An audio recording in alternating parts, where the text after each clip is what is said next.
asyhadu anna Muhammadan abduhu wa rasuluh. Allahumma sholli wa sallim wa barik ala nabiyyina Muhammadin wa ala alihi wa ashabihi wa man tabi'ahum bi ihsanin ila yaumiddin.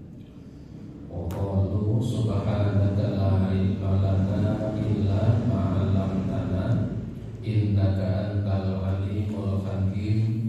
Allahumma anfa'ni bima 'allamtani wa 'allimni ma yanfa'uni warzuqni ilman yanfa'uni. Ibu bapak sekalian, para jamaah rahimakumullah, alhamdulillah senantiasa kita bersyukur kehadirat Allah Subhanahu wa taala. Malam hari ini Allah Ta'ala senantiasa berkenan melimpahkan nikmat serta karunia-Nya kepada kita semuanya. Kita bisa bersama-sama melaksanakan ibadah salat maghrib dengan berjamaah, dan kita lanjutkan dengan kajian rutin kita ini. Salawat dan salam tidak lupa semoga tercurah atas Nabi Muhammad sallallahu alaihi wasallam, yang semoga terlimpah pula kepada seluruh keluarganya dan semua umatnya yang senantiasa istiqomah di jalan Allah ini sampai datangnya hari kiamat kelak. Ibu bapak sekalian, para jamaah rahimakumullah, masih kita membahas berkaitan dengan beberapa hukum yang berkaitan dengan lahirnya seorang anak atau lahirnya bayi. Kemarin pertemuan terakhir kita sampai pada beberapa pokok bahasan. Pertama terkait tentang disunahkannya melakukan tahnik kepada bayi yang baru lahir, yaitu melembutkan buah kurma yang sampai lembut, kemudian dimasukkan ke dalam mulut dan ditekan di langit-langit atas, atau melakukan tahnik. Ini sunnah. Kemudian yang kedua, kemarin kita bahas berkaitan dengan akikoh, ya, atau orang Indonesia sering mengatakan istilahnya kikah. Akikoh itu artinya adalah penyembelihan binatang yang berupa kambing berkaitan dengan lahirnya seorang anak. Ini namanya akikoh. Jadi penyembelihan kambing, ya, penyembelihan kambing atau domba yang berkaitan karena lahirnya seorang anak. Kemarin kita sampaikan bahwa ketika yang lahir itu adalah anak laki-laki, maka kambing yang disembelih sunnahnya adalah 2 ekor jika ada. Tapi jika tidak ada, dengan kambing 1 ekor pun cukup. Ini jika tidak ada. Untuk bayi perempuan ini dicukupkan dengan 1 ekor kambing. Ini kambing yang disembelih. Dan kambing yang disembelih ini seperti kambing yang diperuntukkan untuk ibadah kurban, yaitu dengan kambing yang tidak cacat, kemudian telah berumur, kemudian dagingnya banyak, dan seterusnya. Ini berkaitan dengan kambing yang disembelih. Dan akikoh berupa kambing ini tidak tergantikan dengan binatang yang lain, misalnya sapi. Karena uangnya banyak, maka yang disembelih bukan kambing tapi sapi. Boleh saja ketika lahir seorang anak lalu menyembelih sapi 3, 4, 5 boleh. Tapi untuk akikohnya tetap dengan kambing, karena itu adalah ibadah yang dicontohkan oleh baginda Nabi Sallallahu Alaihi Wasallam. Kemudian akikoh ini yang diperintahkan adalah orang tua dari bayi itu.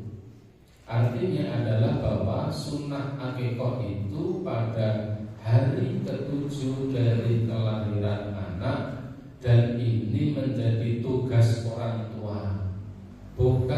tugas anak bayi itu, sehingga ketika pada hari ke-7 ini tidak bisa dilaksanakan ya penyembelihan akikah, maka sebenarnya perintah itu sudah gugur.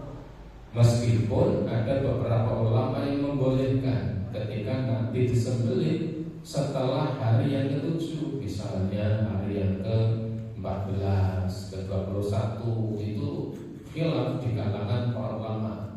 Tetapi sunnah utamanya bahwa akikah itu disembelih pada hari ke-7. Bahkan ada yang beranggapan nanti kalau anak itu belum diakikahi, maka nanti anak itu boleh mengakikahi dirinya sendiri. Nah, ini semakin jauh lagi. Karena akikah itu pada prinsipnya yang diperintahkan adalah orang tuanya, bukan anaknya. Sebagai rasa syukur kepada Allah, Allah telah memberikan karunia seorang anak. Kemudian di hari ke-7 itu pula rambut bayi itu dicukur. Bukan dipotong, tapi dicukur. Kalau dipotong itu dikurangi. Kalau dicukur itu identik dengan apa namanya? Gundul. Ya, orang Jawa mengatakan dipelontos ya, atau mahasiswa peluncu ya, dipelontos atau dicukur habis. Sunatnya demikian. Kemudian rambut bayi yang dicukur itu kemudian ditimbang. Kemudian disunahkan juga orang tuanya nanti bersedekah dengan nilai atau nominal ya, dengan nominal berat rambut bayi itu ditimbang dengan kurs perak. Kalau rambut bayi itu misalnya dicukur itu ada 1 kilo, enggak ada ya. Kalau misalnya 5 gram atau 10 gram, ya bersedekah dengan senilai 5 gram perak. Ya, kursnya berapa? Ya, kurs perak itu susah kursnya. Kalau yang di Indonesia itu kursnya itu emas, itu yang paling mudah. Dan emas di Indonesia cukup tinggi ya, meskipun beberapa waktu kemarin turun lagi emas antam ya. Tapi harga emas ini yang paling stabil. Tapi memang ukuran kurs sedekahnya itu senilai dengan gram emas, gram perak, maaf, bukan emas tapi perak. Ini disunahkan demikian, sehingga ketika kemudian misalnya ya, rambut bayi itu ditimbang kok beratnya 5 gram, maka nilai perak 5 gram itu berapa? Kalau 1 gramnya 10.000, berarti dianjurkan mensedekahkan senilai 50.000. Kalau rambut bayi itu karena ketol ya, ketol itu apa bahasa Indonesia-nya? Lebah ya. Kalau rambutnya itu lebat sampai 10 gram, ya tinggal mengkalikan. Kalau ya perak itu 1 gramnya itu harganya 10.000, berarti 10 kali 10 100.000 dan seterusnya. Ini yang kemarin kita bahas. Kemudian ibu bapak jamaah Allah, kita lanjutkan. Yang berikutnya adalah khitanul mauludi, mengkhitankan anak yang baru lahir beberapa saat. Waqad waradat ba'dul ahadits fi istihbabi khitanihi yaumas sabi. Ada beberapa riwayat yang disebutkan dalam beberapa riwayat berkaitan tentang disunahkannya mengkhitani yupiti, mengkhitani bayi yang lahir ini yaumas sabi, di hari yang ke-7-nya. Hari yang ke-7 itu diakikahi, kemudian dicukur rambutnya, lalu ada tambahan riwayat yaitu dikhitan, disubiti ya, sehingga masih bayi ya. Wa fi asanidiha dhafun, hanya saja riwayat yang menjelaskan tentang dianjurkannya mengkhitankan bayi, ya, mengkhitankan anak di hari ke-7 dari kelahirannya. Ini riwayatnya perlu dikaji ulang, riwayatnya lemah, hadisnya dhaif, ya, meskipun ada di beberapa tempat, ya. Dulu saya jalan-jalan di Jakarta itu ada mendapati ada satu wilayah itu biasa, jadi mengkhitankan anak itu ketika masih bayi. Tapi ini prategel karena masih bayi. Kalau di daerah Temanggung ini mungkin tidak ada, ya. Mengkhitankan anak itu rata-rata usia berapa? 12, ya, 12 ya, sekitar kelas 6 SD, ya. Sehingga ketika kemudian sudah SMP itu, ini sudah pada khitan. Jadi yang paling pengalaman yang duduk di belakang sana itu Pak Kamisol.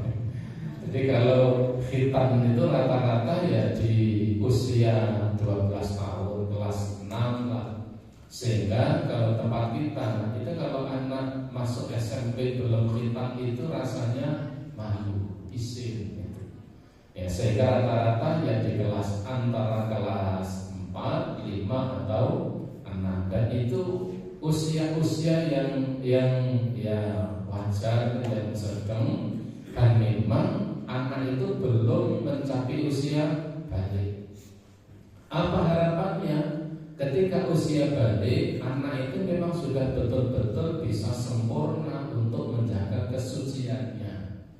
Karena khitan ini berkaitan dengan hukum mengelola, mengatur najis yang ada di badan. Sehingga ketika di khitan itu dimungkinkan ya, najis yang ada di saluran kencingnya itu diminimalisir, ya, supaya tidak ada tersimpan di situ. Nah, ini khitan. Adapun khitan di usia masih bayi ini belum sampai mengarah ke sana.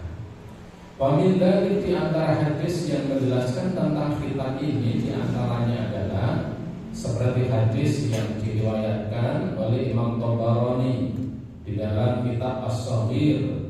Kemudian Imam Baihaqi juga meriwayatkan wa fi sanadi dhafun, hanya sanadnya ini lemah.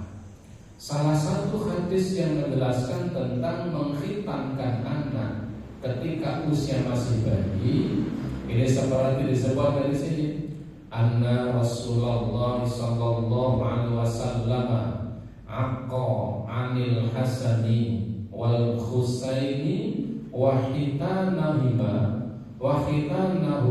lisab'ati ayyamin. Ini di riwayat Tabarani, kemudian di riwayat Baihaqi, tapi dikatakan hadis ini sanadnya lemah, sanadnya dhaif. Disebutkan bahwa Rasulullah SAW aqqa mengakikoi anil Hasani, yaitu cucu beliau Hasan, wal Husaini dan Husain. Kalau orang Jawa dulu sering mengatakan Kasan Husain.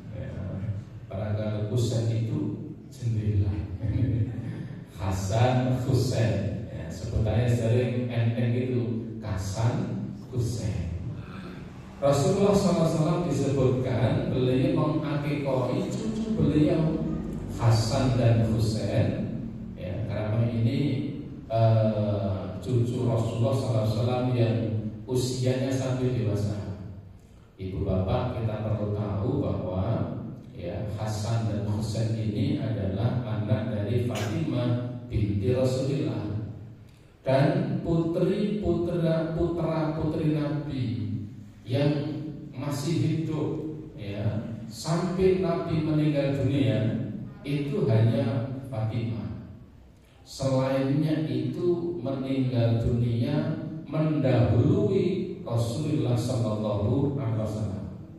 Jadi Nabi itu memang betul-betul cobaannya luar biasa. Dakwahnya, tantangannya, kemudian beragam. Belum lagi musibah yang menimpa dirinya, ditinggal istrinya, meninggal anak-anaknya, ya, 7 anak, yang 4 itu putri, yang 3 putra, yang 3 itu masih kecil-kecil meninggal dunia. Yang 4 putri itu 3 di antara meninggalnya ketika usia sudah besar, dan yang masih hidup ketika Nabi meninggal ini hanya Fatimah, ya. Fatimah yaitu istrinya Ali bin Abi Thalib.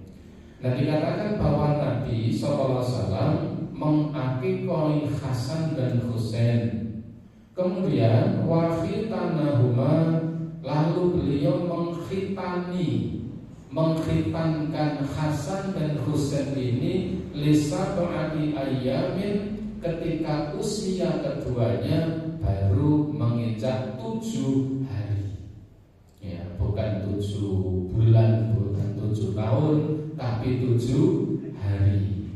Hasan Husain ini dikhitan, ya, dikitani itu ketika usianya 7 hari. Hanya hadis ini riwayatnya lemah sehingga tidak bisa dijadikan sebagai hujjah. Sehingga ketika misalnya ada pertanyaan, bolehkah mengkhitankan anak ketika masih kecil? Jawabannya tidak ada larangan. Meskipun juga tidak ada anjuran. Ya, tidak ada larangan, tidak ada anjuran bahwa khitan itu harus di usia sekian. Tidak ada dalil dari Nabi SAW. Itu hanya kembali kepada apa yang dilakukan oleh para sahabat.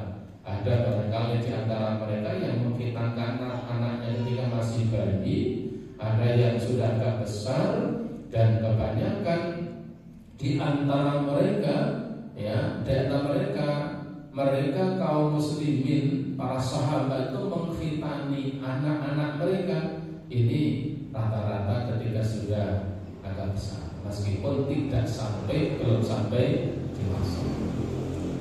Kemudian ibu bapak sekalian, yang berikutnya adalah tasmiyatul mauludi, memberi nama anak, ya, memberi nama anak. Di sini dalam kitab ini dikatakan begini: Iklam annal aba ahakku bitasniyatil mauludi.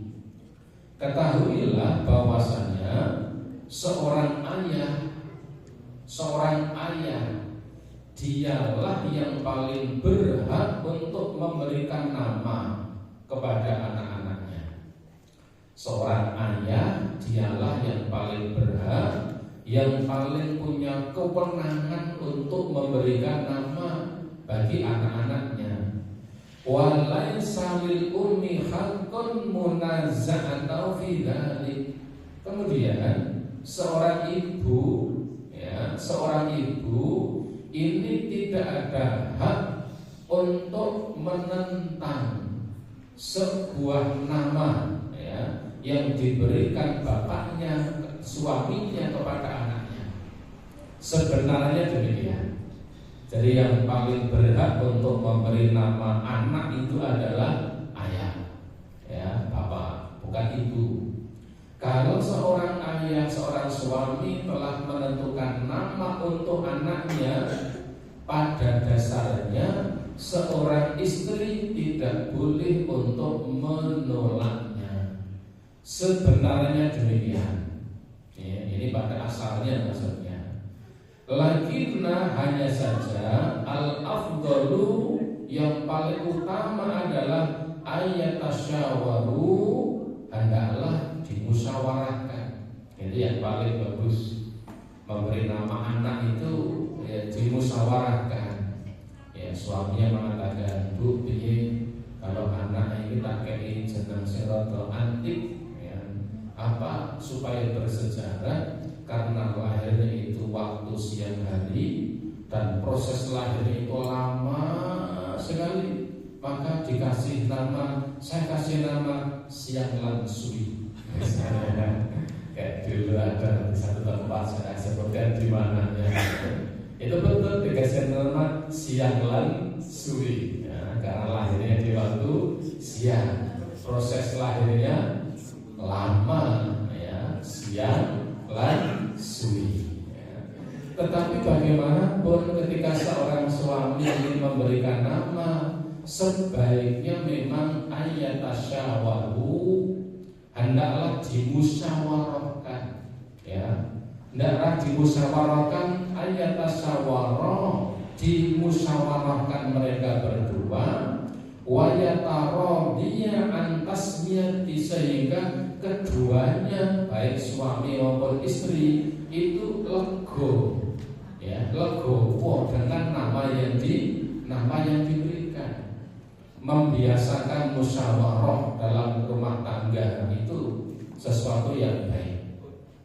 Maka ada salah sebuah hadis dikatakan tidak akan menyesal, ya, tidak akan rugi, tidak akan menyesal orang yang terbiasa musyawarah, ya, musyawarah antara suami dan istri. Fa idza tanaza'a, jika keduanya berbeda pendapat berkaitan dengan nama yang akan diberikan kepada anak mereka, fatasmiyatu lil abdi, maka yang paling berhak memutuskan nama itu adalah bapaknya, ya, atau suami dari ibu yang melahirkan, ya. Tapi tidak boleh kemudian bapaknya ngasih nama sendiri, nanti istrinya ngasih nama sendiri, jadi namanya dua, dan nama tetap satu.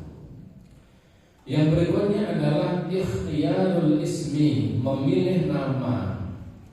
Dikatakan dalam kitab ini, yajibu 'alal abi ikhtiyarul ismal hasana fil lafzi wal makna fi qalibin nadhari syar'i wa lisanil arabi. Diwajibkan bagi seorang ayah, seorang bapak untuk memilih nama-nama yang baik untuk anak-anaknya. Diwajibkan memilih nama yang baik untuk anak-anaknya. Kenapa? Karena seseorang itu akan dipanggil dengan namanya dan nama orang tuanya. Sering ada binnya. Kalau namanya buruk, sedangkan nama anaknya disebut juga, orang tuanya akan ikut menanggung nama buruk tadi. Maka orang tua, seorang ayah ini wajib memilihkan nama yang baik untuk anak-anaknya, baik dari segi lafalnya maupun maknanya. Lafalnya baik, maknanya juga baik. Jadi maknanya baik, lafalnya juga baik. Karena pengarang kitab ini adalah orang Arab, ya, beliau mengatakan wal lisanil arabi, dan baik menurut tata bahasa Arab. Tetapi karena kita orang Indonesia, jika ingin memberikan nama dengan nama-nama Arab baik, tapi ini bukan sebuah keharusan. Tetapi memang karena Islam itu dari Jazirah Arab, maka memberikan nama seperti nama-nama Arabi itu sesuatu yang baik, meskipun tidak harus. Fayakunu hasanan, yang penting namanya baik dari sisi lafal maupun makna. Lafalnya enak didengar, ya, maknanya juga bagus. Ya, saya sendiri namanya tidak ada di bahasa, ya, namanya Agus Effendi. Agus Effendi ngisi pengajian itu jadi tidak pas. Ya, ngisi pengajian pas itu ya Ustaz kami itu. Ya, Pak Agus Effendi itu Belanda pas. Ya. Tapi saya tidak bisa protes karena sudah kadang diberi nama.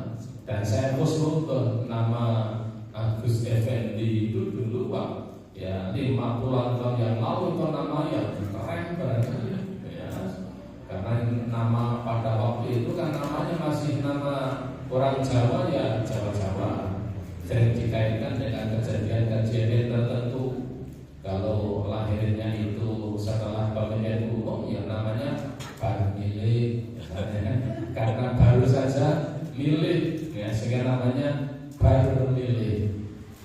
Ada yang ya daerah atas sana itu ada yang dikasih nama Kawil, ya ada dikasih nama Grendel, nah, itu ada. Ya. Maka sebenarnya nama itu ya nama yang baik dari sisi lafalnya maupun dari sisi maknanya. Adban fil lisan, mudah untuk diucapkan. Jangan nama itu yang sulit. Sekarang itu kan ada banyak di kampung-kampung itu anak-anak muda itu masih nama anaknya Wangel, ya Wangel itu Adrianus, siapa itu kan wong desa. Bahane itu arek celuk itu kangelan, kira celuk opo ini ya. Jadi nama itu adban fil lisan, mudah, ringan untuk diucapkan, ya. Maqbulan lil asma, enak didengar, ringan diucapkan, mudah untuk didengar. Kalau orang Jawa ya Pak Wiranto, wah ini mudah didengar, ya. Enak didengar, mudah dilafalkan. Hampir semua orang itu bisa mengucapkan itu. Ya, coba kalau nama-nama yang saya sebutkan tadi, pada namanya Indoviano siapa itu, namanya susah dibaca, kemudian panjang lagi. Ini miluki kerepotan. Jadi nama itu kaidahnya tadi, ya, lafalnya baik, maknanya baik, mudah diucapkan, enak didengar, syarifan. Nah ini syukur-syukur nama itu bermakna sesuatu yang syarifan kariman, yang bermakna mulia, ya, namanya mulia, ya. Wa wasfan shadiqan, dan tersifati dengan sifat-sifat yang baik, yang jujur. Khaliyan mimma dalat syari'atu ala tahrimihi au karahiyatihi, sehingga diupayakan nama-nama itu terbebas dari nama-nama yang syariat mengisyaratkan tentang ketidakbolehannya atau kemakruhannya. Nama-nama yang secara syariat itu mengisyaratkan keharamannya atau minimal kemakruhannya. Sehingga sekali lagi, kalau nama pakai bahasa Arab itu bagus, tapi juga pilih yang lafalnya bagus, maknanya bagus. Mau kasih nama Arab ya, tapi Abu Lahab misalnya, itu kan juga Arab juga, ya. Abu Jahal misalnya, ya nama-nama yang enak didengar, mudah diucapkan, lafalnya baik, maknanya baik, syukur-syukur memberikan nama yang bermakna kemuliaan, bukan nama yang menunjukkan kerendahan. Ya, kerendahan bukan rendah diri, beda. Kerendahan itu makna yang hina. Kemudian yang berikutnya al-asmaul mustahabbah. Lalu ada nama-nama yang mustahabbah, yang dianjurkan. Nah ini tambahan bacaan untuk kita. Nama-nama yang dianjurkan wahya maratibun muta'addidatu bi fa'afdhaluha ala tertib. Nama-nama yang disunahkan, ya, nama-nama yang disunahkan itu tingkatannya beragam, ya, tingkatannya beragam. Di sini disebutkan dari nama yang bagus, dari yang terbaik, diurutkan dari yang terbaik. Ya, di sini ada 5 urutan nama-nama yang terbaik. Pertama, Abdullah wa Abdur Rahman. Nah, ini nama yang terbaik. Abdullah dan Abdur Rahman. Abdullah berarti hambanya Allah.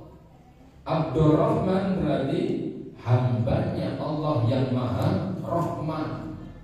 Ya, sehingga dari sisi makna, oh ini memang dia ini orang yang menghamba kepada Allah, menghamba kepada Rahman, Allah yang Maha Rahman.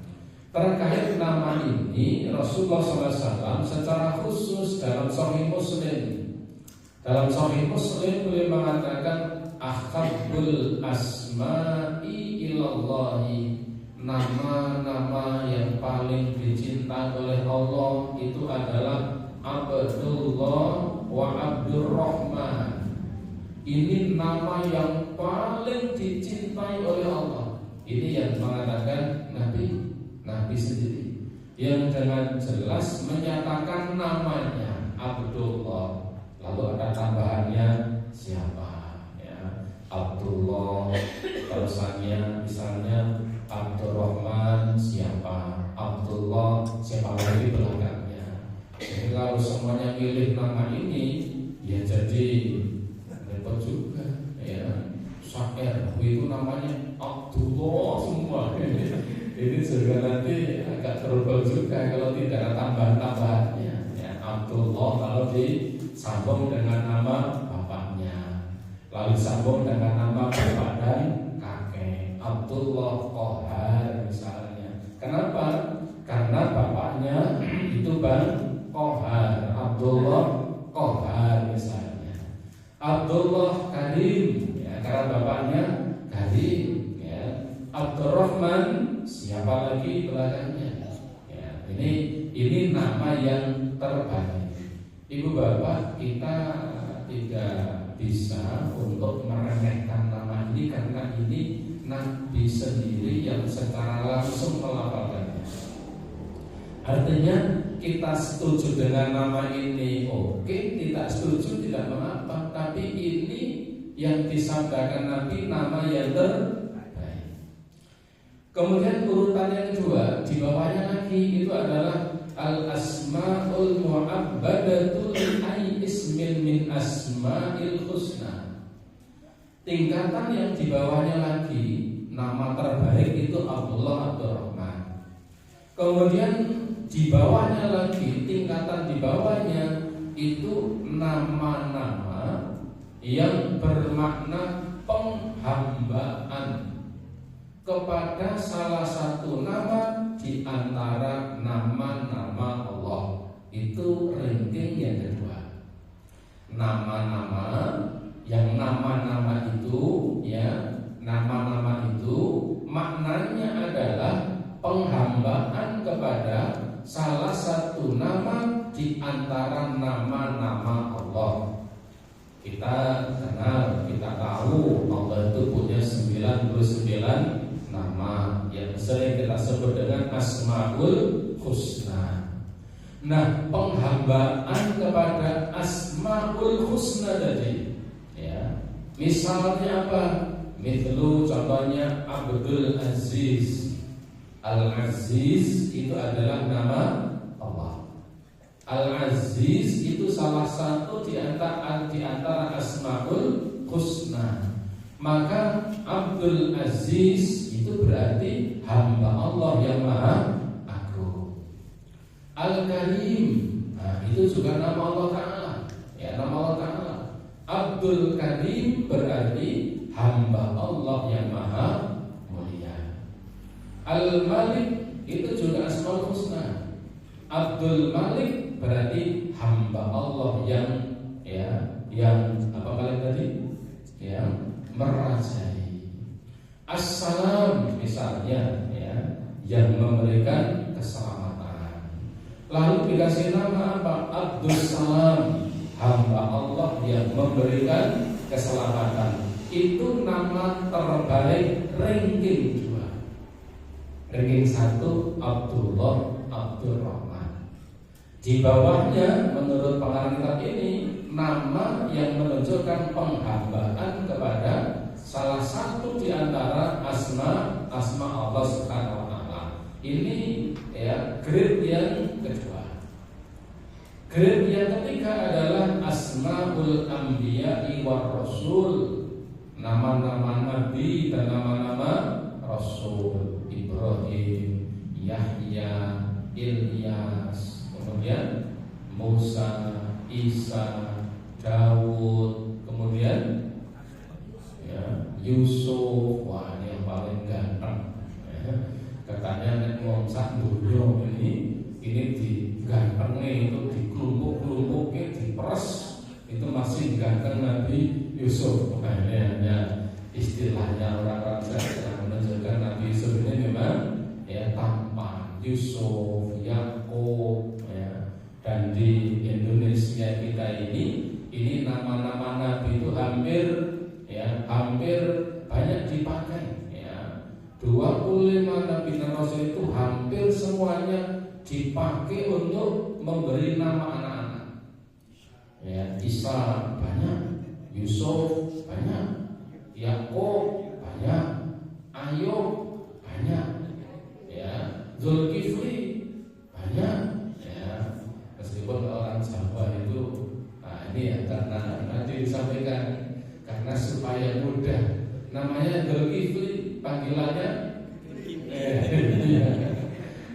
panggilan dari Kifli ya, gara-gara orang Jawa tadi memang ngasih nama itu perlu diperhatikan, nama yang tidak mudah untuk dipelesetkan.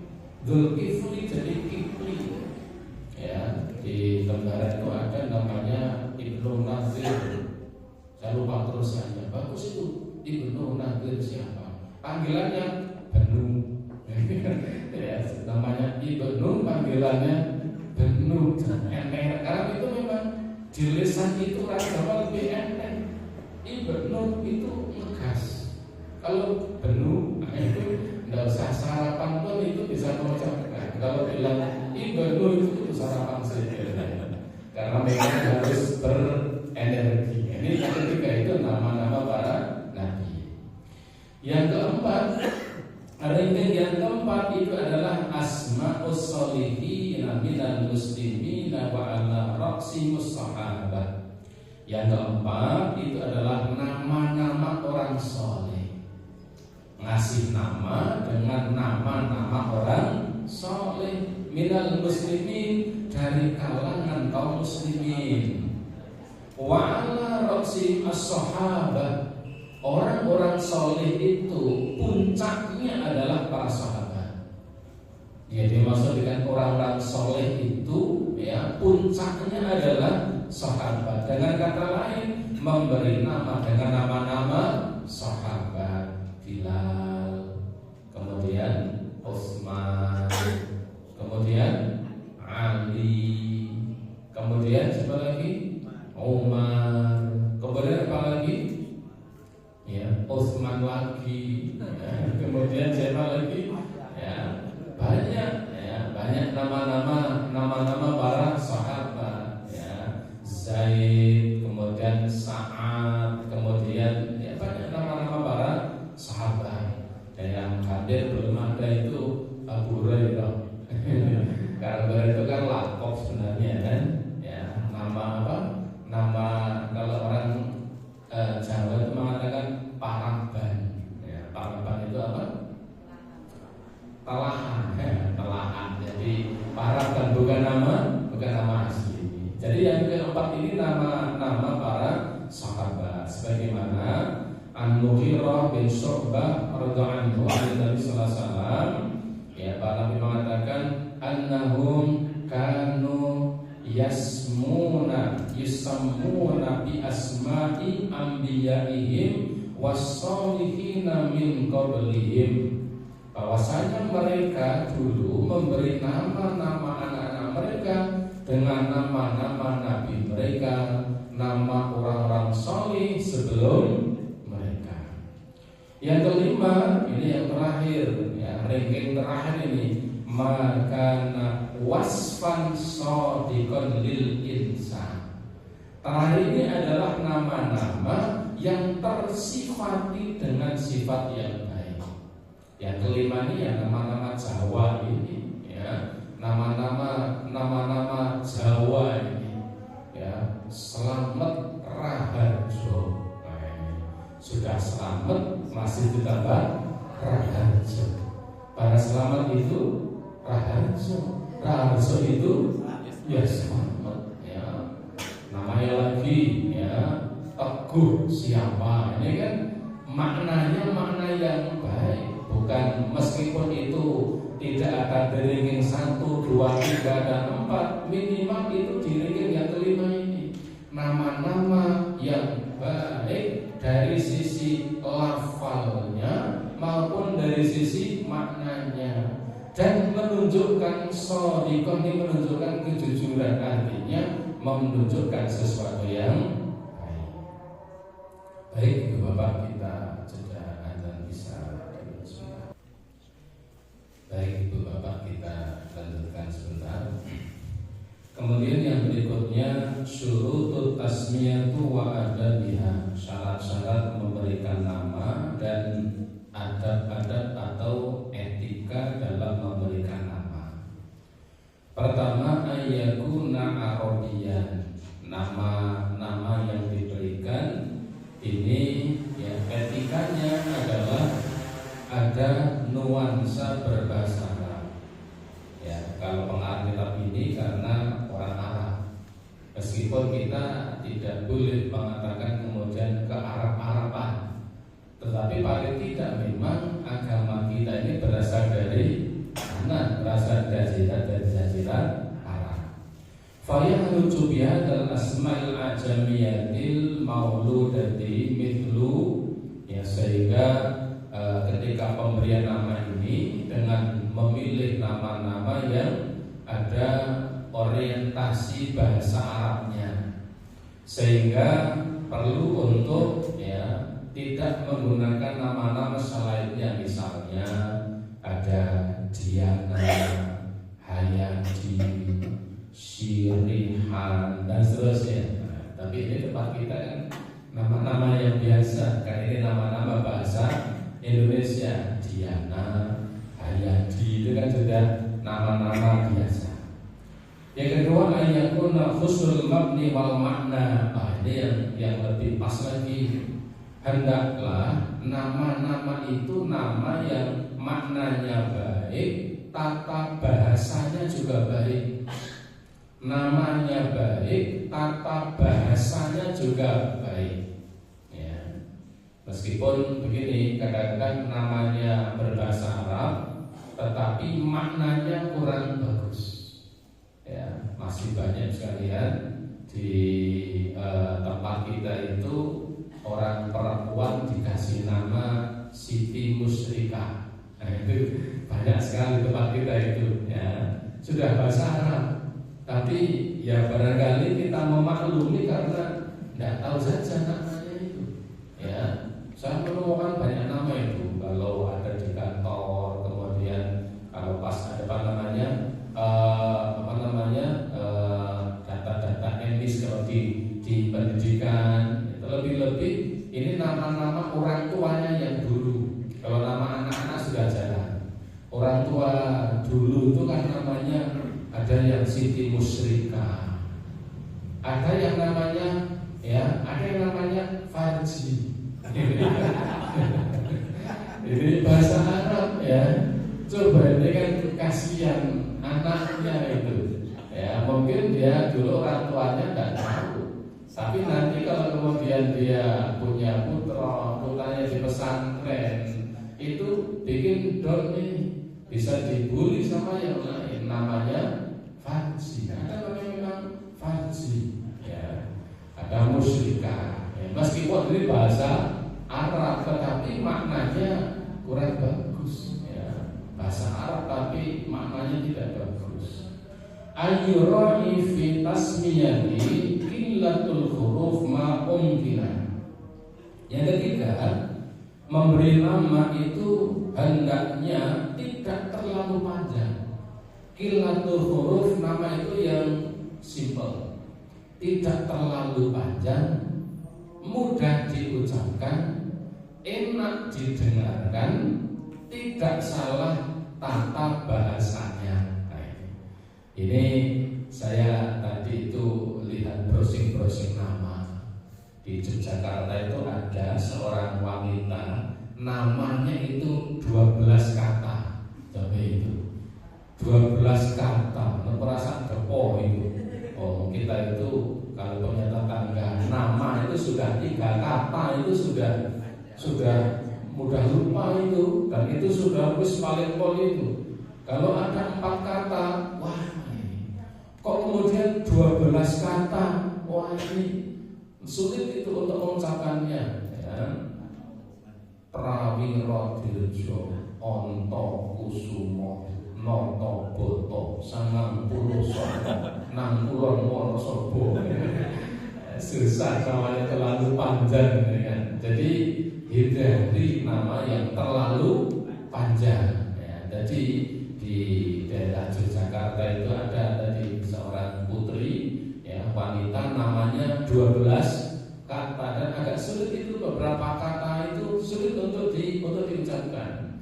Ini kan nyiksa Pak RT kan ya, kalau Pak RT itu harus ngapalkan nama, wah itu lebih mudah ngapalkan ya kulhu sama ina atau ina kal-kautsar ya. Surat Al-Ikhlas, Al-Qur'an kan hanya 3 ayat, ini 12 kata. Perlu menyulitkan. Kemudian ayyuraiya fi tasmiyati ya khaffatun mutki, dan perlu dihindari nama-nama yang pengucapannya susah. Jadi pengucapannya susah. Hindari nama-nama asing.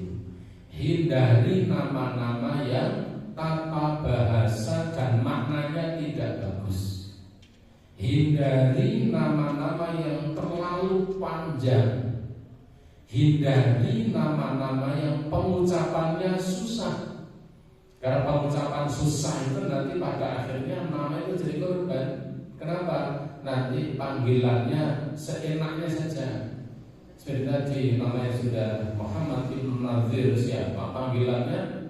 Abenu ya, kasihan bapaknya ngasih nama, panggilannya hanya seperti itu ya. Bahkan nama Nabi kan Zulkifli, panggilannya kalau masih Kifli itu masih lumayan, Kifli itu kan jadi ya orang Jawa. Kenapa? Karena memang ya susah untuk melafalkannya. Maka ini beberapa kaidah etika ini sangat bagus kita pegangi. Sebisa mungkin ada nuansa Arabnya. Kemudian tata bahasanya bagus, maknanya bagus, tidak terlalu panjang, tidak susah untuk diucapkan, meskipun ya jangan terlalu pendek. Ya, kita dulu kan ada nama terpendek ya, orang Kedua itu ada yang namanya sangat pendek, hanya 1 huruf ya, sehingga walam saya ada informasi itu katanya namanya ditambah ketika belajar. Saya tidak tahu apa yang benar ya, tapi namanya hanya satu huruf ya. Punya putra namanya mau kasih nama apa Pak? Itu mau kasih jenawai T. Ini kan kasihan juga. Namanya hanya 1 huruf, itu juga kurang begitu bagus. Kemudian yang berikutnya, yang terakhir itu adalah nama-nama yang diharamkan, nama yang seharusnya tidak memberi nama seperti itu. Pertama, kulla ismin ma'budun li ghairillah, nama-nama yang mengandung penghambaan kepada selain Allah, seperti Abdul Rasul, hambanya Rasul, Abdul Hasan, hambanya Hasan. Ini kan menghamba kepada selain Allah. Atau yang kedua, tasmiyatul bil asma'il lati takhtassu billah, memberikan nama dengan nama-nama yang nama-nama ini khusus menjadi nama Allah, seperti Ar-Rahman, ada alif lamnya, Ar-Rahman, Al-Khaliq, Al-Mulku. Ini kan hanya, itu kan Asmaul Husna, itu hanya Allah saja yang berat dengan nama itu, dengan kalimat atau dengan kata-kata tadi. Kakak ada alif lamnya, dan alif lam makrifat yang dimaksud adalah Allah. Beda dengan Abdul Rahman, namanya Ar-Rahman, namanya As-Salam, namanya Al-Muhaimin. Itu kan nama khusus untuk Allah Subhanahu wa Ta'ala.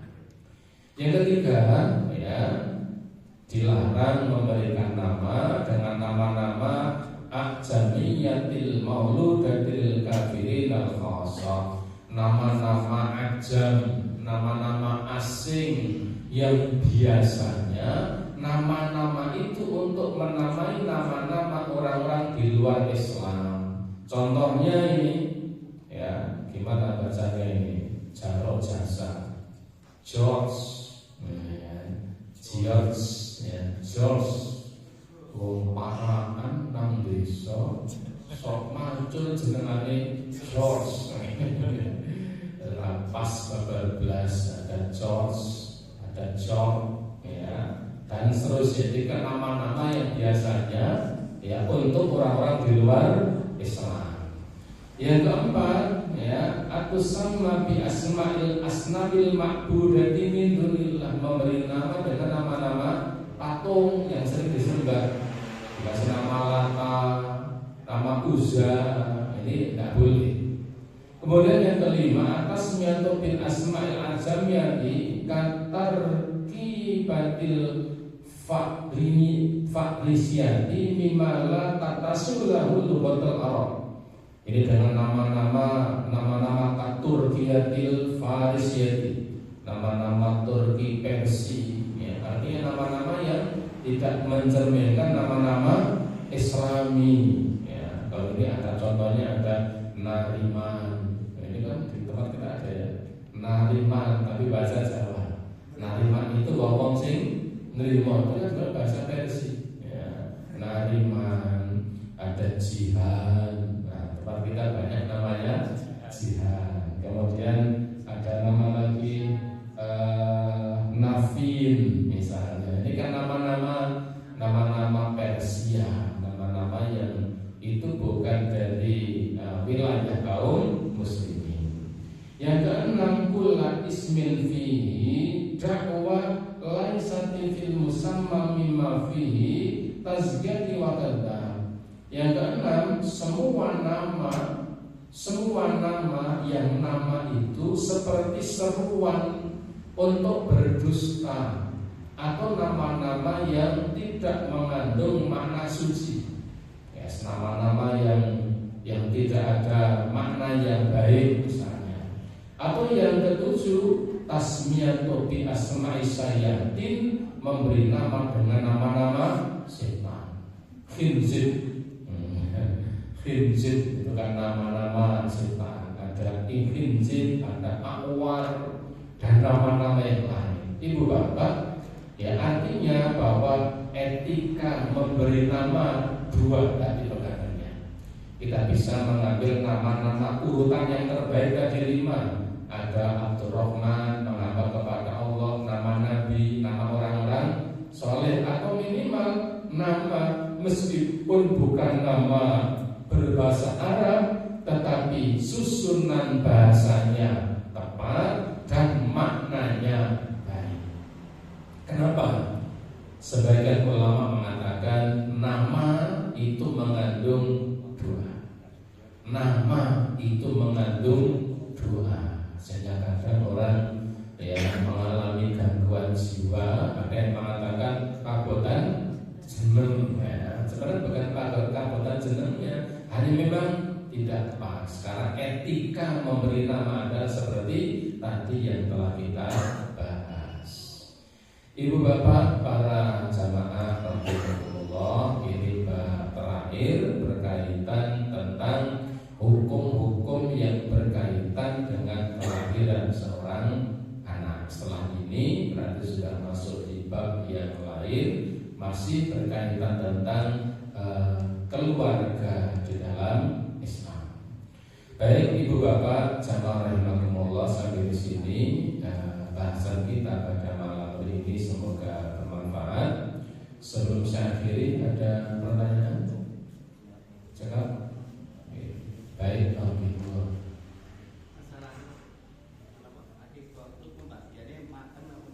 Oke, akikah itu pembagiannya matang atau mentah. Kemarin kita bahas untuk akikah ini mentah, matang yang terbaik adalah yang maslahat dan mudah. Maslahat dan mudah.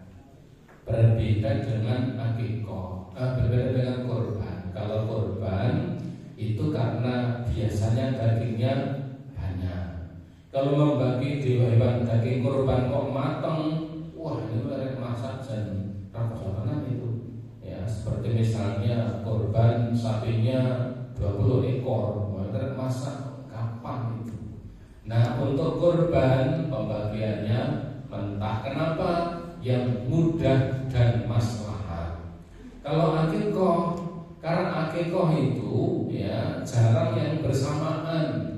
Satu kampung sekali, hanya satu orang saja kan. Sebulan sekali belum tentu ada. Satu kampung jumlah orangnya 30 orang diundang.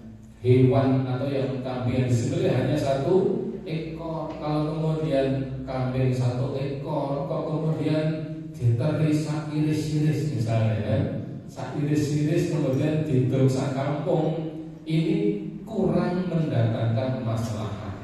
Iso malah nanti itu ya satu kampung itu karena sak iris maka kucing karena ada masak lebih mahal bumbunya ya, maka yang termudah adalah diberikan dalam keadaan matang dan ditambah dengan yang lain. Ada nasinya, ada apa lagi? Ya, kerupuknya, ada lagi telurnya, ada lagi. Nah, itu lebih maslahat dan mudah. Mudah dalam artian yang diberi itu bahasa Jawanya ya karet ngemplok. tinggal menelan. Kalau kemudian sak cuwil kok kemudian dibagi-bagikan, ini nanti mahal bumbunya. Dihitung itu bumbunya berapa, gasnya berapa, biaya masaknya berapa. Maka lebih mudah itu adalah dibagi dalam keadaan matang. Bolehkah orang-orang ataupun orang yang melaksanakan akikah memakannya? Boleh. Tidak akan keruak. Ya, seperti sebagian orang yang mengatakan kalau korban tidak boleh makan dagingnya, engkau tak keruak nangkanannya. Nah, Nabi mengatakan makanlah, sedekahkanlah, boleh untuk memakannya, boleh untuk mensedekahkannya. Itu juga berlaku bagi akikah, boleh memakannya, kemudian bisa mensedekahkannya. Ya, dan dulu ada beberapa riwayat tidak boleh mematahkan tulang-tulangnya. Ya, bagaimana itu diamalkan? Jika memungkinkan boleh. Ya, misalnya balung-balung itu tidak sampai dipatah-patahkan, tapi hanya dilepas apa namanya persendiannya. Tapi sekarang sulit. Mungkin itu kalau zaman saya masih kecil memungkinkan, karena masaknya pakai kenceng, ya bisa kenceng ya. Yang besar-besar itu kalau sekarang kan pakainya kecil-kecil. Kalau kemudian balungnya segini, kemudian wadahnya hanya segini, ya kesulitan. Maka ya pada dasarnya jika memang memungkinkan tidak sampai mematah-matahkan tulang, bagus. Tetapi jika itu dilakukan, ya tidak mengapa. Karena itu adalah yang paling masalah. Agama itu tidak memberikan beban yang sangat rumit dan berat. Wallahu a'lam bishawab. Oke. Untuk pemberian nama ini adalah diberi tambahan. Mungkin naik nikah atau kan sekarang anak itu belum lahir saja sudah punya nama. Jadi nama itu kenapa kemudian 1 minggu? Maksud dari 1 minggu itu ketika seseorang melaksanakan akikah, logika berpikirnya begini. Ketika akikah itu dilaksanakan, maka terbuka peluang untuk memberikan kepada orang lain. Nah, ketika memberikan pada orang ini itulah salah satu momen untuk menyampaikan nama. Artinya tidak kemudian pokoknya burung apa namanya? Burung tanggal itu ojo dikei jeneng, tidak juga mempersiapkan. Saya apalagi jalan belum lahir saja sudah disiapkan namanya kan. Ada yang kelima sudah mempersiapkan nama perempuan, ternyata lahir laki-laki. Ya akhirnya yang disiapkan rakan jenengan kan begitu. Boleh. Ya hanya memang tadi sebenarnya kalimat kenapa hari ketujuh. Hari ketujuh itu sebisa mungkin sudah diberi nama. Ya, jadi ketika akikah itu dilaksanakan, itu salah satu peluang untuk menginformasikan pada orang lain bahwa anak itu sudah memiliki nama. Adapun sebelum itu boleh mempersiapkan nama, ya sehingga iklannya itu ya pada hari ke-7. Dan orang-orang biasanya kan begini, ketika belum dikasih nama, belum hari ke-7 itu kan biasanya orang juga belum tanya namanya siapa. Pilih bayi, ya di hari yang ketiga itu jarang nanya, ini jenenge sopo. Karena tahu belum 7 hari. Kalau sudah lebih dari 7 hari, biasanya tanya, ini jenenge sopo. Oh, ini tak paringi asma ya Muhammad Yusuf misalnya. Ya. Ketika sudah lebih dari 7 hari, sehingga yaitu saya kira sebuah kebiasaan yang baik. Orang jadi punya patokan kalau belum hari ke-7 belum menanyakan nama. Karena kadang-kadang ketika belum diberi nama menanyakan itu juga bukan satu etika yang baik. Belum hari ke-7 takon jenenge. Yang dijenguk itu dalam hati mengatakan tanggal gitu takon seneng orang jawab yo kangelan ya, padahal dia masih bersifat tegang dengan suami terkait dengan nama. Kayak musyawarah belum selesai. Tapi secara prinsip setelah hari ke-7 sebisa mungkin sudah diberi nama. Bukan kemudian tidak boleh memberi nama sebelum hari ke-7. Wallahu a'lam bishawab. Demikian semoga bermanfaat. Kita cukupkan dengan kafaratul majlis. Subhanallahumma wa bihamdika asyhadu an la ilaha illa anta astaghfiruka wa atubu ilaik. Billahi taufiq wal hidayah. Nasrul minallah wa fathun qarib. Wassalamualaikum warahmatullahi wabarakatuh.